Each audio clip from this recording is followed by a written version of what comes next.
the one and only, our president, President Ken Richards.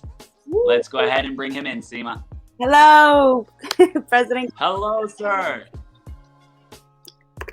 How are you today?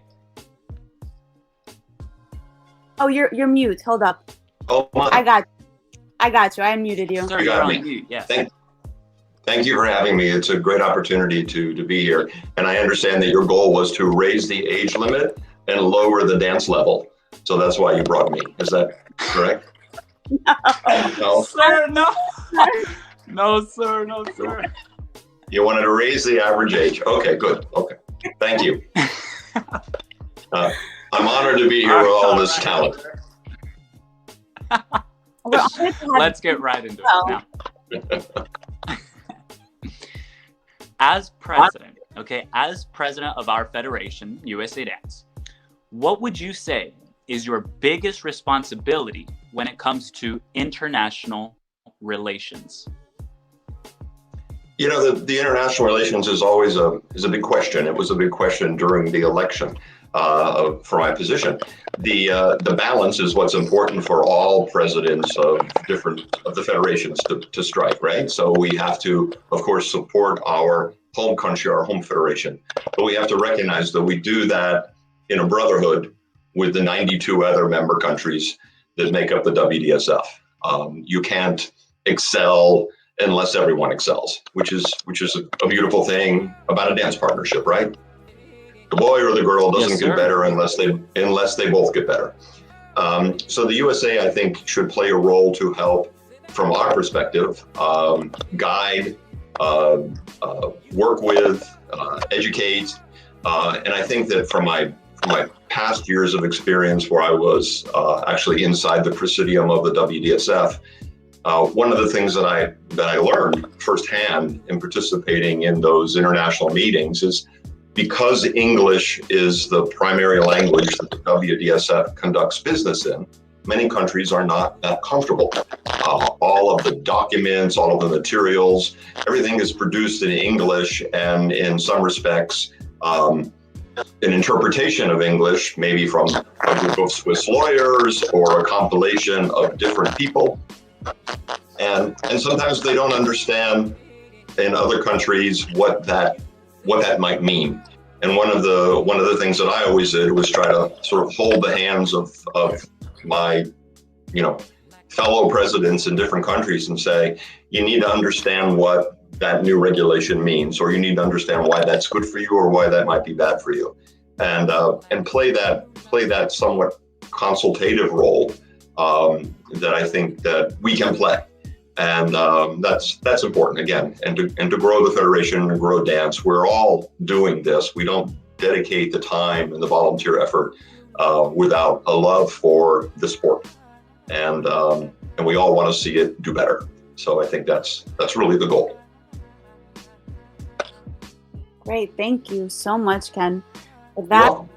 And to move on to the second question. What is your biggest goal in the first 100 days of your newly elected position? Yeah, everybody loves that 100-day mark. It's just a thing. It's just a thing, isn't it? Well, I think the goal of the 100th day is to get to the 101st and to continue from there. Most of what I think has been happening in USA Dance's inner, management and governance circles is development of the team. And post-election, and when a new president takes position, all the committees start from the beginning. All of the different support groups have to be reformed, and there's a number of processes inside the bylaws that mandate how this is supposed to be done. So a great deal of what we want to accomplish is going to be accomplished through people, and I can't do it by myself. And we are building an amazing team. The takes a village analogy is really important. It's very true. And USA Dance has so many arms, from the collegiate side to the education component, of course, the sports side on amateur and professional fronts, and of course the social dance aspect of our organization. And all of those need to come together. And then we're all under this big shadow of the pandemic that needs to be resolved as well. So it's in some ways it's given us a nice opportunity to spend those 100 days building a really great team. And I am so thrilled with the people that have stepped up and said, I want to be part of this current administration. I want to be part of what's going on now in USA Dance and part of where it's headed. So that's really what it's about. What happens next? Yes, sir. I would like to actually congratulate you. I think all the volunteers who are excited to work under your leadership, and the new leadership is very to the next level. I think we're all in a very positive, happy mood. Of course, it is hard work, but it is hard work we are all happy to do now. Yes, sir. Now, let me ask you this question, sir. Mm-hmm. Because of course we're all in the dance industry, of course, who is your mentor in the dance world? That's interesting, and I heard you sort of talk to some of the couples about that too, from the coaching perspective, and for me, I think that all of us become a compilation of our life experience. So being the old guy on the call, I want to say I had a longer opportunity to have more mentors. And I think that different phases in my career, whether it was dancing or teaching or business, different people struck me different ways. And one of those people, somebody that very few people that are listening will know, is a gentleman who was the president of Arthur Murray International when I first took my job as the marketing director there. Was George Tice. And he was actually the owner of the very first studio that I started in as a dance teacher. And he would guide me in what he thought was the right way to proceed through the business of dance. And luckily, he convinced me to be a dance businessman. Otherwise, I'd be out there competing with those couples that you had. And, that wouldn't be good for me. And from there, I think that a lot of formative years and a lot of good mentoring came from a good friend of mine, John Kimmins, who taught me a lot about the dance world, the dance politics, the different countries, how they work together, and an understanding of that aspect of things. And then I think the most recent mentor was a man who was inside of USA Dance for many years. I've talked about it, Mr. Peter Pover, who was a big part of the formation of USA Dance. And he took me to my very first WDSF annual general meeting and some competitions, and began to introduce me around, explain to me how the election works, explain how the different processes work. So he really did take that role with me to help me, again, in the sort of the path that I've chosen to help dancers. So I think my wife is saying she's also a major inspiration in my life. Which is yes, absolutely true. Yes. So now, sir, for our final question, let me ask you this. It's a deep.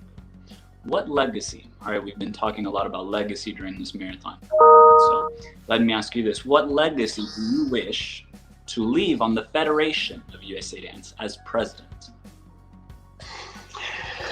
Yeah, well, I don't think anybody has, anything to disagree with. Everybody wants a legacy that you can be proud of, something that you can say, I did this, I accomplished that.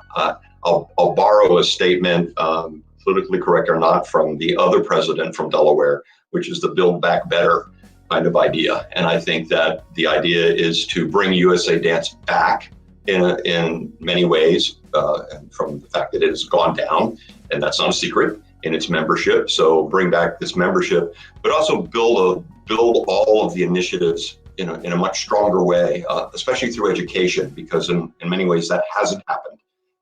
And with that, it ties in to making our athletes and our social members more active and more interested in dance just in general. And, so that maybe in the future, when you're having one of these presentations of Latin champions, that we actually are interviewing a U.S. couple that's a top finalist in the World Championship. And I'd like to see that happen again. So it's bringing the U.S. back, bringing it back better, so that we are filling some of those top ranks. We are in some of the leadership roles again internationally, and everybody is talking about the great education and the social programs that we've done. So I want people to say, Ken Richards did that. Thank you so much, Ken. Welcome. And as dancers and members of USA Dance, listening to this, yes, sir. And I think under your leadership. Sorry, Alessandro. Sorry, I was just saying that this gives us hope, and it gives us just kind of motivation and inspiration that this will happen, and that we have a lot of hope in you. No pressure, but we do have a lot of hope and trust in you, and hopefully this will happen not just for us, but also the future generation of wonderful dancers. So thank you so much for that. Thank you.